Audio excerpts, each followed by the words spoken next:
राधा स्वामी जी, साध संगत जी, इतिहास इस बात का गवाह है कि जब जब मानवता किसी कठिन परीक्षा से गुजरी है, तब तब संतों और महापुरुषों ने केवल एक ही संदेश दिया है: प्रेम, सेवा और करुणा। यही वह मार्ग है जो इंसान को इंसान से जोड़ता है और अंततः परमात्मा तक पहुंचाता है। पूज्य बाबा जी अक्सर फरमाते हैं कि यदि हम वास्तव में परमात्मा से प्रेम करना चाहते हैं, तो सबसे पहले हमें उसकी बनाई हुई सृष्टि से प्रेम करना सीखना होगा। जब हम जाति, धर्म, भाषा और ऊंच नीच के भेद से ऊपर उठकर हर इंसान को अपना भाई बहन मानते हैं, तब हमारा हर छोटा बड़ा सेवा का कार्य परमात्मा की भक्ति बन जाता है।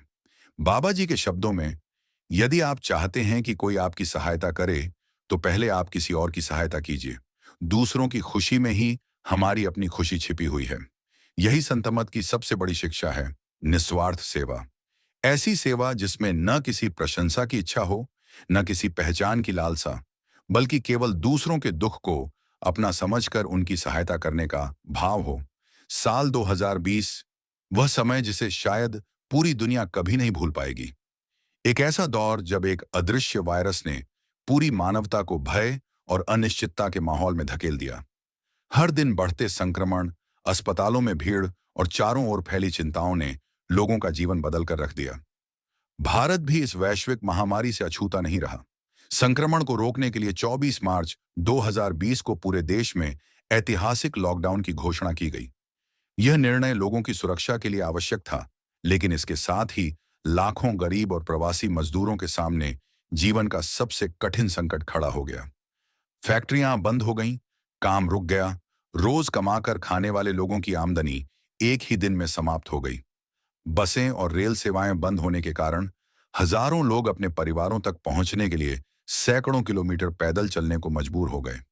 कोई अपने छोटे बच्चों को कंधों पर उठाकर चल रहा था, कोई बुजुर्ग माता पिता का सहारा बनकर आगे बढ़ रहा था। तपती धूप, भूख, प्यास और अनिश्चित भविष्य के बीच एक ही उम्मीद थी: किसी तरह अपने घर पहुंच जाना। ऐसे कठिन समय में अनेक सामाजिक और धार्मिक संस्थाएं मानवता की सहायता के लिए आगे आईं।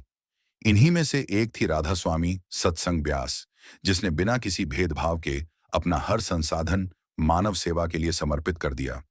पूज्य बाबा जी के मार्गदर्शन में सेवा का कार्य तुरंत प्रारंभ किया गया।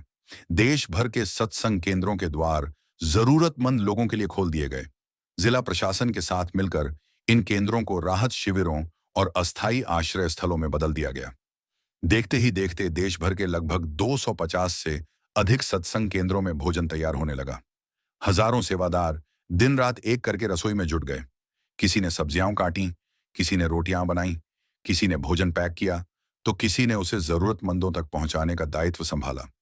यह सेवा किसी प्रचार या पहचान के लिए नहीं थी।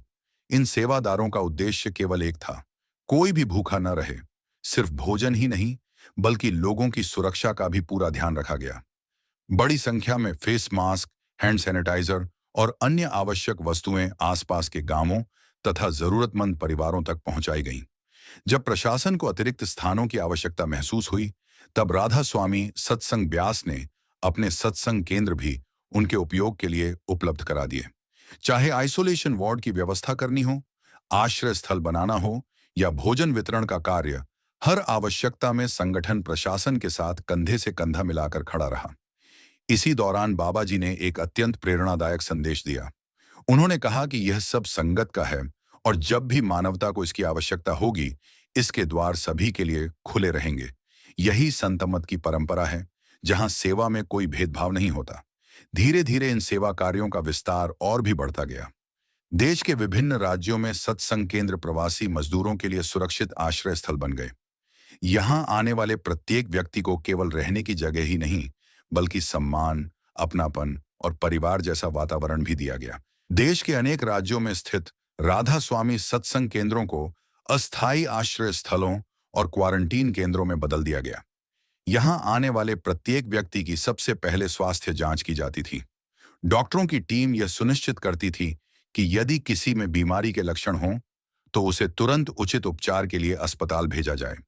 जो लोग स्वस्थ पाए जाते, उनके रहने की ऐसी व्यवस्था की जाती जहां स्वच्छता और सामाजिक दूरी के सभी नियमों का पूरी तरह पालन हो।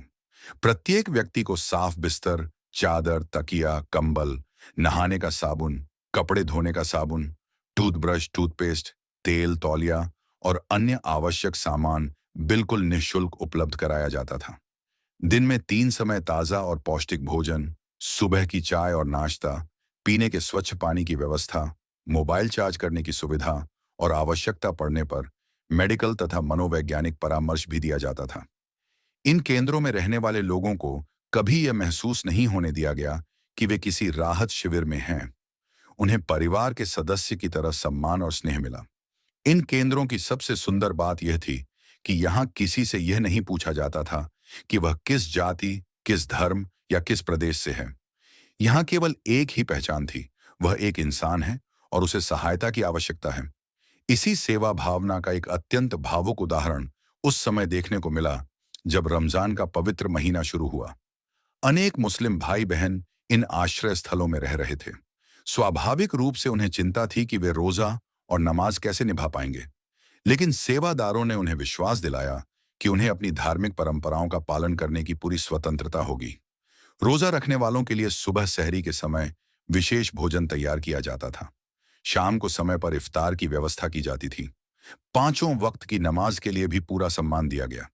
साथ ही स्वास्थ्य और सुरक्षा से जुड़े सभी नियमों का भी पूरी सावधानी से पालन कराया गया। यह दृश्य केवल सेवा का नहीं, बल्कि सच्चे धार्मिक सौहार्द का था, जहां एक ही परिसर में अलग अलग धर्मों के लोग प्रेम और सम्मान के साथ रह रहे थे। यह संदेश अपने आप में बताता है कि सच्चा धर्म इंसानों को जोड़ता है, तोड़ता नहीं। इसी दौरान लाखों भूखे लोगों तक भोजन पहुंचाने का अभियान भी निरंतर चलता रहा। डेरा ब्यास और देश भर के सैकड़ों केंद्रों में दिन रात भोजन तैयार किया जाता था। अत्यंत स्वच्छ वातावरण में हजारों सेवादार पूरी सावधानी के साथ भोजन बनाते, पैक करते और जिला प्रशासन के सहयोग से उसे जरूरतमंदों तक पहुंचाया जाता। प्रतिदिन लाखों भोजन पैकेट तैयार होकर देश के विभिन्न राज्यों में वितरित किए गए। रेलवे स्टेशनों पर अपने घर लौट रहे प्रवासी मजदूरों के लिए भी भोजन और पानी की व्यवस्था की गई, ताकि कोई भी व्यक्ति भूखा यात्रा करने को मजबूर न हो। लेकिन यह पहली बार नहीं था जब राधा स्वामी सत्संग ब्यास ने मानवता की सेवा की हो। देश के विभाजन के समय गुजरात के भूकंप, जम्मू कश्मीर और नेपाल की प्राकृतिक आपदाओं सहित अनेक कठिन परिस्थितियों में भी संगठन ने हमेशा सरकार और प्रशासन के साथ मिलकर राहत कार्यों में बढ़ चढ़कर योगदान दिया। यही परंपरा कोरोना महामारी के दौरान भी देखने को मिली। पूज्य बाबा जी हमेशा यही प्रेरणा देते हैं कि सेवा कभी पहचान या प्रशंसा के लिए नहीं करनी चाहिए। सच्ची सेवा वही है जिसमें हम यह भी भूल जाएं कि हमने किसी की सहायता की है, क्योंकि वास्तव में सेवा का सबसे बड़ा पुरस्कार बाहर से नहीं, बल्कि भीतर मिलने वाला आत्मसंतोष होता है।